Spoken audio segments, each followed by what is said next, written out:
Big Boss Malayalam season 7 promo അപ്ഡേറ്റുമായിട്ടാണ് വന്നിരിക്കുന്നത്. ടാസ്കുമായിട്ട് ബന്ധപ്പെട്ട ഒരു പ്രോമോ ആണ് വന്നിരിക്കുന്നത്. ചെരുപ്പ് ഫാക്ടറിയുടെ ആ ഒരു ടാസ്ക് ആക്ടിവിറ്റി ഏരിയയിൽ തൊഴിലാളികളായിട്ടുള്ളവർ ചെയ്യുന്നതായിട്ട് കാണിക്കുന്നുണ്ട്. നൂറ് അവിടെ മുതലാളിയായിട്ട് ഇരിക്കുന്നതായിട്ട് കാണിക്കുന്നുണ്ട്.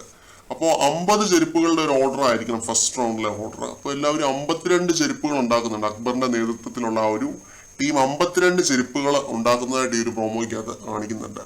അപ്പോൾ അതിന് ഗോൾഡ് കോയിനുകളും ബ്ലാക്ക് കോയിനുകളും ഉണ്ട് കേട്ടോ. അപ്പോൾ ബ്ലാക്ക് കോയിനുകൾ 100 കൊടുക്കുന്നവരാണ് അടുത്ത ആഴ്ച നോമിനേഷനിൽ വരാനായിട്ട് പോകുന്നത്. ഗോൾഡ് കോയിൻ കൊടുക്കുന്നവർക്കും എന്തെങ്കിലും സവിശേഷതകൾ കാണും. അപ്പം ഗോൾഡ് കോയിൻ ഞാൻ കൊടുക്കാൻ പോകുന്നതെന്ന് പറയുന്നിടത്താണ് പ്രോമോ അവസാനിക്കുന്നത്. പിന്നെ ആദിലയും നൂറയും തമ്മിൽ എന്തെങ്കിലും ഒരു ഇഷ്യൂ ഉണ്ടാവുന്നുണ്ടാവാം. കാരണം ആദില അവിടെ പിണങ്ങിയിരിക്കുന്നതായിട്ട് കാണിക്കുന്നുണ്ട്. അത്രയും നിനക്ക് തോന്നുന്നുണ്ടെങ്കിൽ അത്രയും താന്നു, അങ്ങനെ എന്തോ ഒരു കാര്യം പ്രോമോയ്ക്കകത്ത് പറയുന്നുണ്ട്. പിന്നെ നൂറ പറയുന്നുണ്ട് എനിക്ക് ഇത്രയൊക്കെ തോന്നുള്ളൂ, കോയിൻ കൊടുക്കുന്ന കാര്യത്തിൽ ഇത്രയൊക്കെ തോന്നുള്ളൂ എന്ന് പറയുന്നുണ്ട്. പ്യുവർലി നൂറയുടെ ഡിസ്ക്രിപ്ഷനാണ് ആർക്കൊക്കെ എത്രയൊക്കെ കോയിൻ കൊടുക്കണം എന്നുള്ളത്. അതിനകത്ത് ആദില കയറി എന്തെങ്കിലും പറയുന്നുണ്ടാവാം, നൂറയ്ക്ക് ഇത് ഇഷ്ടപ്പെടുന്നുണ്ടാവില്ല.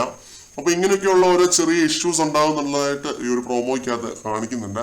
പിന്നെ അതേപോലെ തന്നെ അക്ബർ, ജിഷിൻ ഇവരെല്ലാവരും തന്നെ ഈ ഒരു ടാസ്ക് ചെയ്യുന്നതായിട്ട് കാണിക്കുന്നുണ്ട്. ഷാനവാസ് പറയുന്നുണ്ട് വാക്കുകൾ കുറയ്ക്കൂ, സംസാരം കുറച്ചിട്ട് പണി ചെയ്യൂ എന്നുള്ള രീതിയിൽ പറയുന്നുണ്ട്. അപ്പോൾ ഈ ഒരു ടാസ്ക് നല്ല രസമായിട്ട് പോകുമെന്നാണ് തോന്നുന്നത്. പ്രോമോയിൽ നിന്നും അതാണ് വ്യക്തമാവുന്നത്. നമുക്ക് ഇത് ലൈവിൽ കാണാനായിട്ട് കാത്തിരിക്കാം. കൂടുതൽ അപ്ഡേറ്റുകളുമായിട്ട് വീണ്ടും